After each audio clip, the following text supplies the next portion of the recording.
Du Coran. Est-ce que vous voulez prendre une photo comme ça? Au moins, vous avez quelque chose à lire pendant les vacances. Alors, sinon vous avez beaucoup. Ah oui, oui, oui. Moi, j'ai pas de vacances.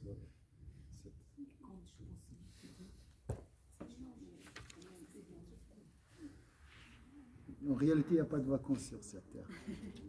C'est le repos éternel, il est après. Voilà, c'est quelques pauses des fois. Alors, chapitre 3, l'assemblage du Coran. Les savants attribuent à l'assemblage jama l'un des deux sens suivants. Le premier sens, on l'a vu, c'est quoi déjà? Assemblage du Coran. Le mot assemblage, parce que c'est en arabe aussi, c'est jama. Le mot est. Voilà. Mais assemblage, il y a deux formes d'assemblage. Un assemblage dans un livre et l'assemblage dans le cœur.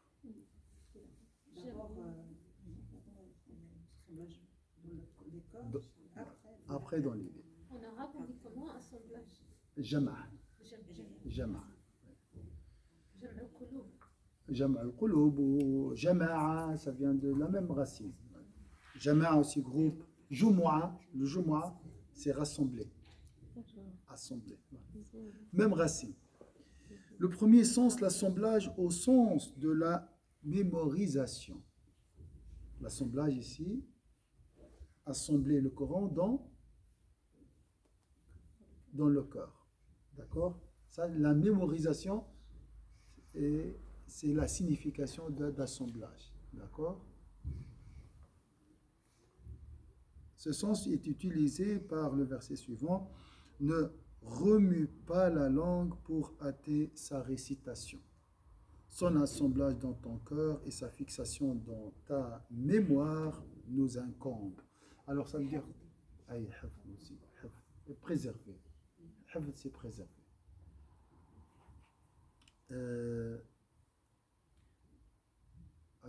Comment je voulais dire Tu quoi? peux relire, s'il te plaît? Ne remue pas ta langue. Ça veut dire quoi, remue pas ta langue? Tourner la langue. Oui, tourner vite. Parce que le prophète, qu'est-ce qu'il faisait lorsqu'il entendait? Il a peur d'oublier le Coran.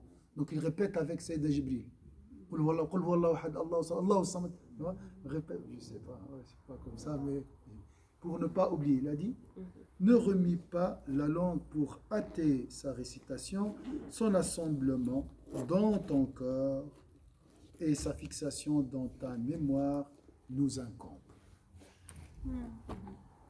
Répète, sois régulier dans l'apprentissage du Coran, c'est Allah qui ensuite fixe le Coran dans ton cœur. D'accord? D'après Sayyidina Ibn Abbas, le prophète sallallahu alayhi wa sallam se donnait beaucoup de mal avec la révélation, si bien qu'il remuait sa langue et ses lèvres au moment de la révélation, de peur de n'oublier quelques versets et dans le but de le mémoriser. Est-ce que c'est clair ici?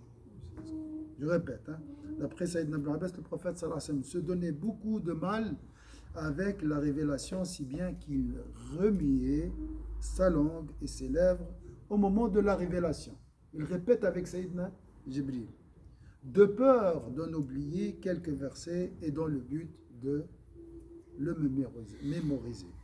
Dieu révéla alors, ne remue pas la langue pour rater sa récitation, son rassemblement dans ton cœur et sa fixation dans ta mémoire nous incombe, ainsi que la façon de le réciter. Quand donc nous le récitons, révélons, suit sa récitation. À nous ensuite incombera son explication. Donc ça nous explique. Avec le Coran, tu récites, tu consacres un peu du temps, tu répètes. Si tu veux apprendre, apprends, mais c'est Allah qui le fixe dans ton cœur et c'est Allah qui t'expliquera le sens.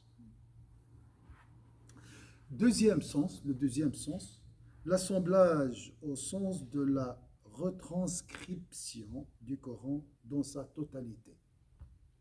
D'accord? Je répète. Donc le premier ensemble, c'est quoi?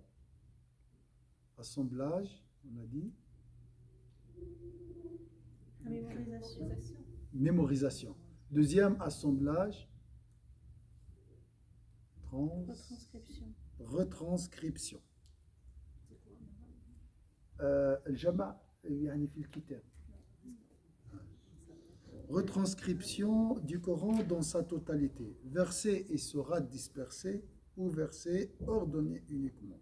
Chaque sourate sur un support à part ou versets et sourates rangés en ordre sur différents manuscrits, rassemblant la totalité des sourates classées l'une après l'autre.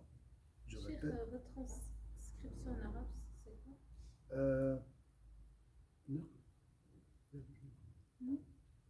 النسخ نسخ جمع النسخات.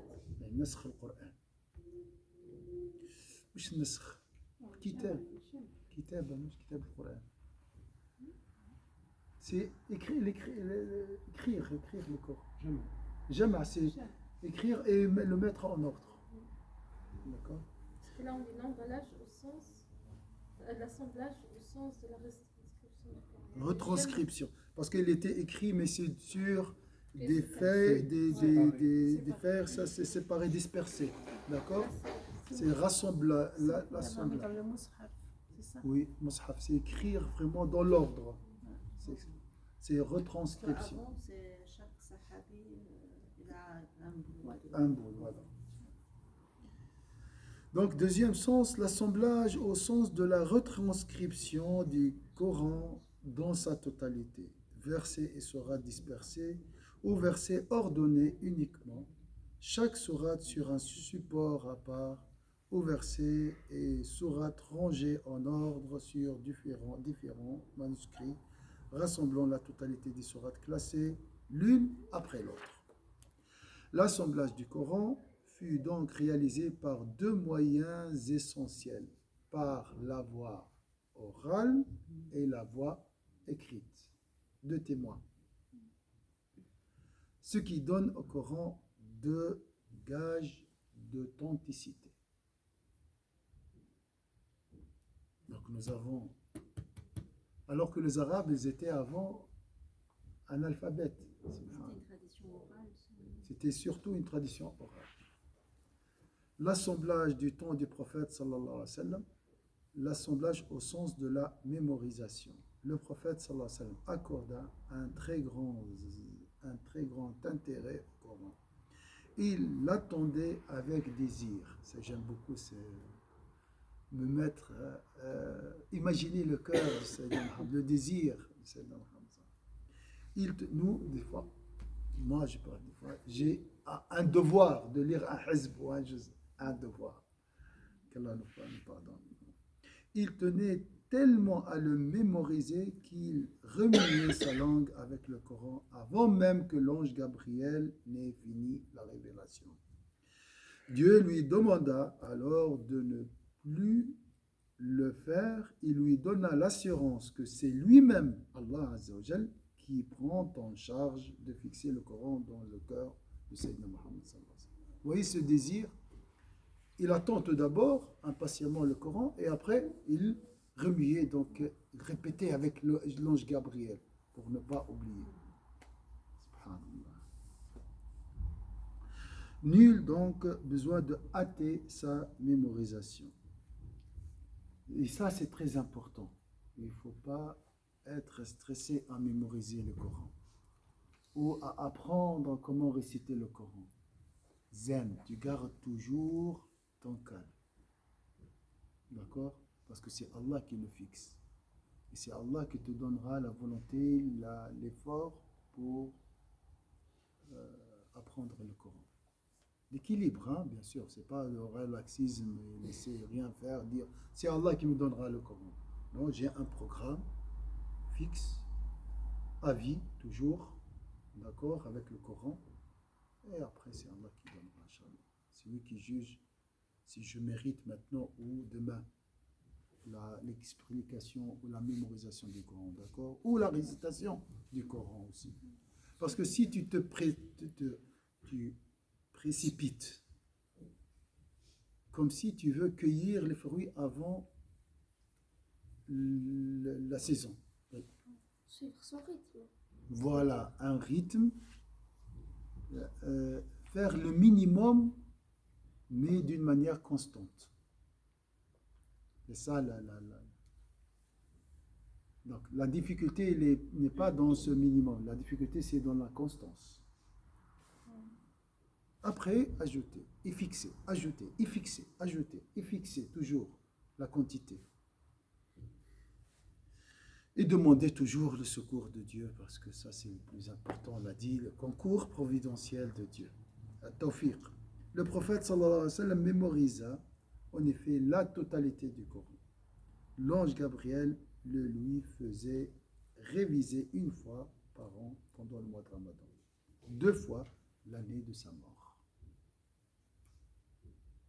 Donc il faut toujours avoir un maître. Le maître ici de Sayyidina Muhammad, c'est l'ange Gabriel. Il lui a enseigné le Coran et répété avec lui la totalité du Coran une fois